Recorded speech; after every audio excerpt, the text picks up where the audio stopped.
Would natural immunity help fight COVID? I think that's the million-dollar question that we're still not really fully aware of the answers for that.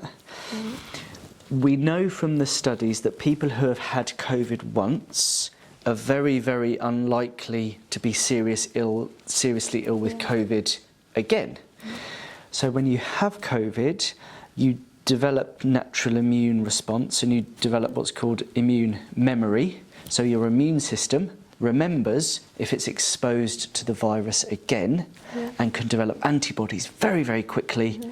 And so if you do catch it again, if you have caught it, you do develop an immune response. And that should mean that if you do catch it again, the symptoms are less severe. Many of the patients, I've spoken to 2 patients today in our long COVID clinic that have caught it for the second time. And they feel fatigued again, and they do feel a step back of their symptoms, but they definitely say it's nowhere near as severe as it was on the first time.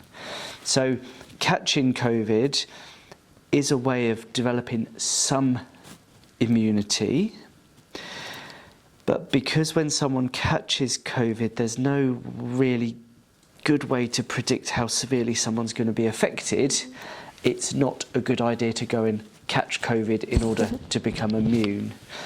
So in years gone by, there was these things called chickenpox parties where parents would take their kids to a little gathering with other kids that have chickenpox, so they caught chickenpox so they wouldn't catch it again. And the theory being that once you've caught chickenpox, you're immune to it in the future and the problems in the future. So there's talk of that might be helpful for some patients with COVID, but it's not recommended because you don't know what might happen when you catch it.